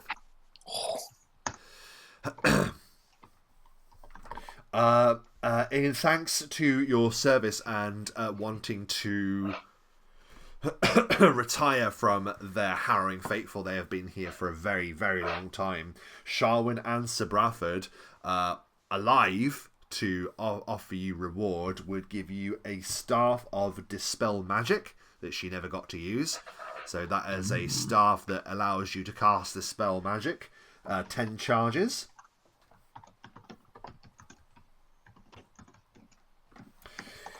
And Sir Bradford, the paladin, feeling that with Gulthias destroyed, his charge no longer in effect. His oath sort of met, even though it wasn't him that did it. He no longer needs to journey to destroy the heart of evil, and thus bequeaths Hero with the legendary long sword known as Shatterspike. Which is a magical +1 longsword. And I'll tell you what it does, and if you manage to note it down, great. If not, I'll just send it to you another time. Effectively, it's a specialist sundering weapon. The paladin, in his adventures, would try and defeat foes by ridding them of their weapons rather than killing them, like a proper "I shall not kill you, I shall only disarm you" kind of vibe. Using Shatterspike when making sunder attempts, it provokes no attack of opportunity, and it gives you a +4 bonus on your attack to sunder. And of course, he wielded it two-handed, which gave him a further +4, making that a +8 to his sunder attempts, on top of his attack bonus, which didn't help him very much anyway, but if he had rolled better, he would have smashed the hell out of your sword. And then when successful, that is a 1d8 +8 damage to the weapon. Only +8 if you're doing the two-handed thing, I should say. +4 normally. So he would bestow onto Hero the Shatterspike, so he may wield its power against evil while he goes into effectively retirement because of the harrowing ordeal of the Sunless Citadel.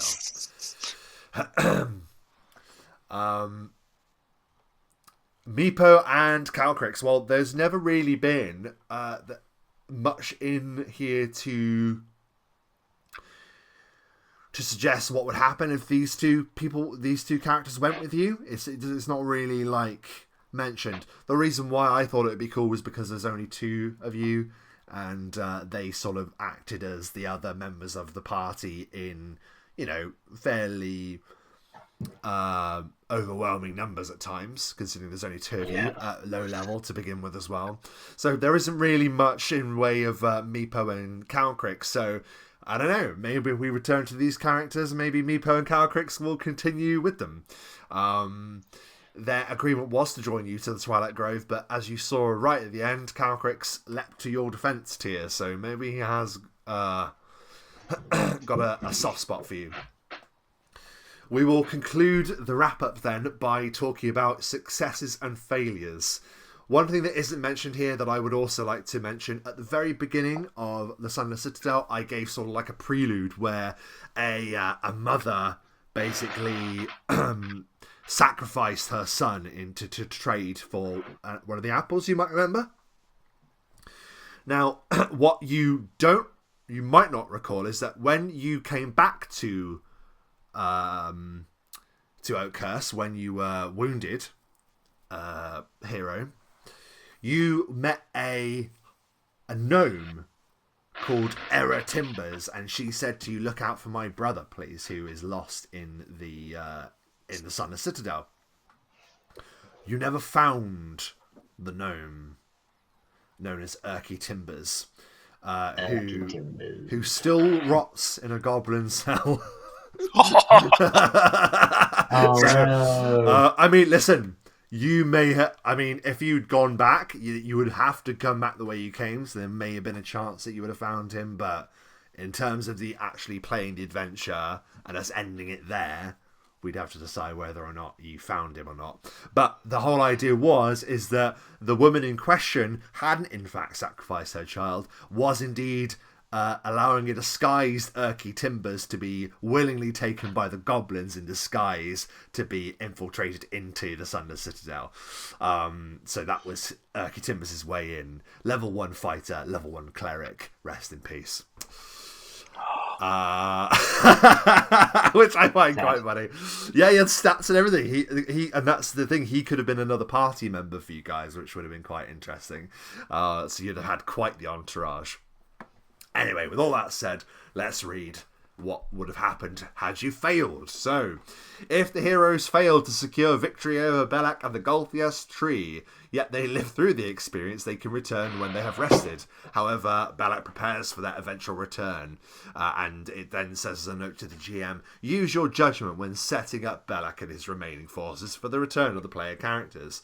Should the player characters die in their quest, their absence will be noted by those who knew of them. Word might even spread to other heroes, who then become the new player characters willing to face the secret of the Sunless Citadel. So word might have spread that a hero has been gone a long time, or we have yet to receive a response from Astrocaster. Designation tier. What shall we do? Let's send a replacement. So that effectively it tells you if they die here, send more people, which is quite funny.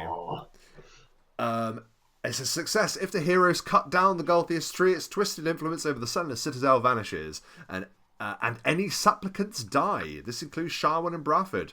But I'm going to say, because you knocked them out, well, we've already said that they were fine, so you freed them from its twisted grip. If Belak yet lives, his former surviving servants turn on him, and he attempts to escape.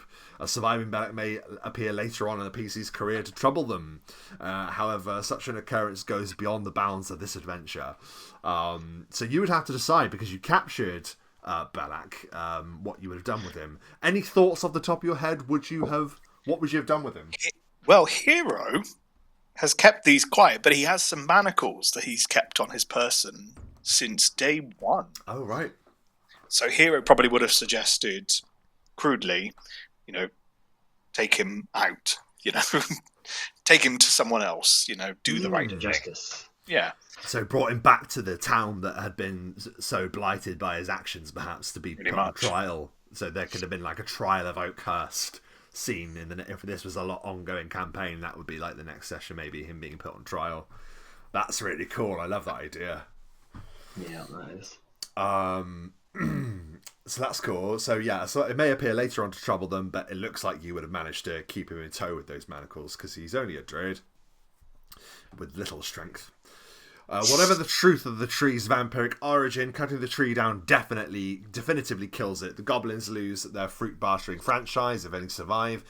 If the PCs reveal the truth behind the fruit seed to the villagers of Oakhurst, the folk cut down and burn all growing saplings. Because remember, they had already had some of the fruits and had seeds, so the children of Gulthias were already growing in Oakhurst, which is quite interesting. So that might have led to further complications down the line as well. And you can allow the PCs to take part in the burning ceremony. And then it gives you like a little bit of writing here. It says, as the villagers set the evil saplings alight, the mayor turns to you with a frank expression. You realise that our actions have set loose several of these abominations upon the world. Who knows what these twisted plants are doing now? So maybe some escaped. Who knows? Though the mayor does not know this, his words hints at the truth of the situation. Twig blights already loose in the outer world can still reproduce via their roots, like aspen trees. That's pretty cool. And if you want, you can allow the PCs to search out the twig blights and destroy them. Other options include spreading the word of the new creature to outlining areas, or enlisting the help of local rangers and druids to find and destroy the scourge of the twisted plants. It is entirely up to you and your players where you go to next. At any rate, if the player characters warn Oakhurst residents about the seeds, they have begun the first steps in gaining a measure of fame and establishing a rapport with the local residents.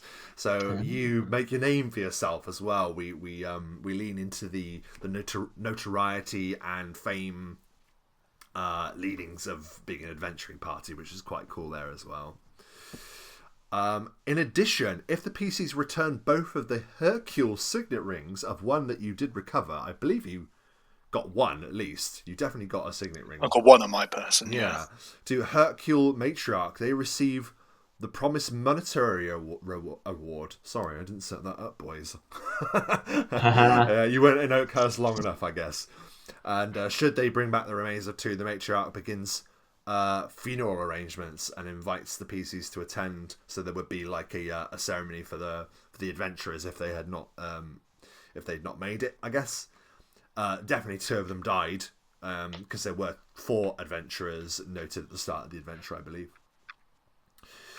Interesting. And during the course of this adventure, it should be possible to promote PCs across the threshold of 3rd level. What level are you guys? 5. However, parties of more than 5 characters may come up a little short, so it talks about how you can boost the XP that you might give to your players using this. And then it ends by saying, whether you use this as a jumping off point for your own campaign or decide to use the next published D&D adventure, please buy more modules, it's saying. Your player character should take pride in their first successfully completed adventure. For such exploits are myths and legends born. Very good. How nice. Very nice indeed.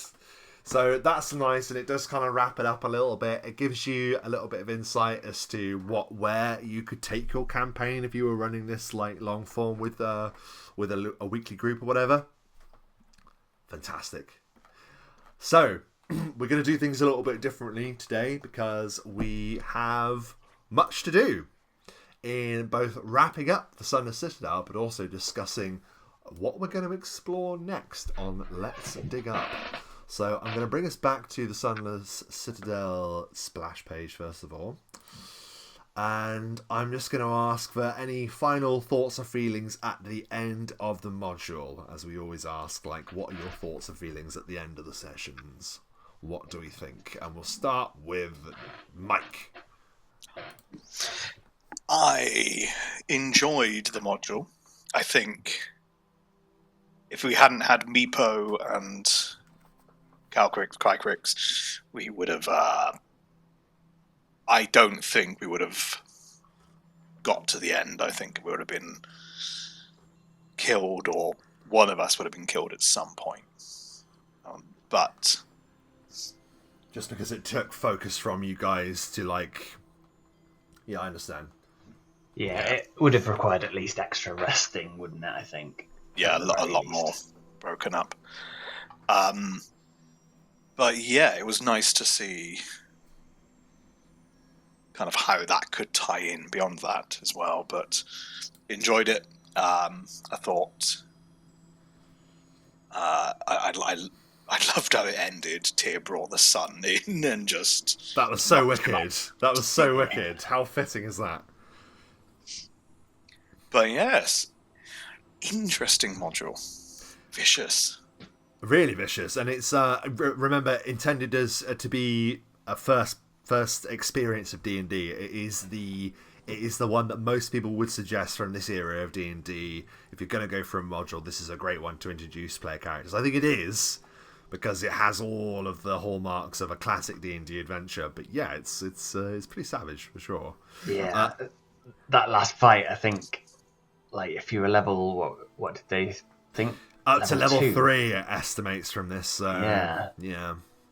So that would have been pretty tough, even with an extra, 2 or 3 people. I think that would have been quite tough at that level. I think it might have even benefited of you being less but more powerful. I think. Yeah. Because you were a higher level than Belak the Outcast. Belak the Outcast is a level 4 druid. So you had some bang for his back, but like for that, his opening 2 gambits just got wasted immediately from you getting a better initiative tier and then smashing him about with that amazing spell. I should ask thoughts and feelings at the end of the session for tier Dom in general. What do you reckon? Yeah, I thought it was it's a good fun sort of setting. I think it keeps you guessing throughout. You're never quite sure what you're walking into. Yeah. Definitely savage. I think probably you might have to pull your punches a little as a DM in that end fight, maybe. Or the other thing to take into account is that we rolled our stats, and you wouldn't necessarily for a first game roll stats, because that's quite cruel. But by also I was rolling publicly exactly the character stats as portrayed in the game, so it was all down to the rolls really. Like I wasn't trying, I just did as written as best as I could for them, and so yeah, I guess if that had gone the other way, you could have just all rolled terribly, and you could have just been wiped out by 3 characters with classes, a paladin, a druid, and a wizard. Could have actually wiped the floor with you. So it could have gone a radically different direction for sure. Even with Calcryx and Meepo, which I do realise, I think I started calling Calcryx Crycryx at some point as well. I think I called him the wrong name. It sort of makes sense, doesn't it? 'Cause it's like cryo is cold. Crycryx, yeah, Crycryx, yeah. But but I really enjoyed it. I thought our characters were good fun as well, which always helps. Amazing. Yes. I hope we get to meet them again, because I thought that they were both fantastic guys. You did a fantastic job with them. Because that's something you can't plan for, is it, as a DM? You can't. That's the magic. That's the magic of the game. You can have as many numbers written down in front of you and as much material from modules as you like, but if you haven't got that little, what the players bring in the game, basically, then it ain't nout. It ain't no. And yeah, I genuinely really enjoyed it. I have been enjoying running the modules. As I mentioned to you guys off recording, at least I think I mentioned it to Mike. The only thing I would do differently would be probably rolling some of the stuff with actual dice, as I would do if running Knights of the Apocalypse, solely because I found it quite hard, particularly when using Meepo and Calcryx as well, to do all their attacks as well, which obviously is our collective fault because they've come along with you. But but it's having to type it in. I think I would actually be quicker rolling it, even though my maths is bad, but I think I still would have been quicker doing that. So that would be the only thing, and that would have sped up some of the fights a bit more. But overall, yeah, I really, really enjoyed it, and I love the material. I think it was a genuine golden age around then. Like, some of the stuff that they'd written is really, really fantastic. And yeah, thanks a lot for joining us on the adventure. As I mentioned, and as I've alluded to, this is not the end of Let's Dig Up. This is just the beginning. We are going to be jumping into a new adventure that Mike is going to be running for us next. Mike, would you like to give us the name of the module that we intend to explore next?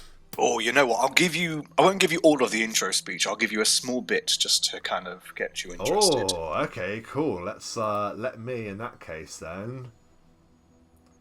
Let's move us here, so as if we're hearing this around a campfire. Oh. Crackle. Only a part of this is you are being read a letter, and it says, "Search ye far, or search ye near, you'll find no trace of the three, unless you follow instructions clear, for the weapons abide with me. North past forest, farm and furrow, you must go to reach the feathered mound, then down away from the sun you'll borrow. Forget life, forget light, forget sound." I won't give you any more than that. That is all I shall leave you with for the time being. Interesting. Do you want to share the name, or do you want to keep the name vague as well? Oh, I will happily share the name of the feathered mound. It is White Plume Mountain. White Plume Mountain, which is, as well, a lauded title. It is one that has been sat on my hard drive for a little while. But fortunately, I have no clue about any of it, so it's going to be a real surprise to find out what's going on there. That's really cool. A very, very interesting little setup there. So the last thing we're going to do on Roll the Bones today, again, slightly different. We are going to determine our characters. Once again, we are going to randomly determine our brand new characters. And Mike, you have come up with a new way, not only for us to randomise classes from the player's handbook of 3.5, but to randomise our character options across all of 3.5. Isn't that right? Yes. I want something weird. I want something so weird. We're going to get some weird suggestions here. So, is it right then? You've explained this to me before, but just for the benefit of, well, for me again, but also for our dear viewers, what is it? Just a table, and it's a number per book from 3.5. Is that right? Yes. So,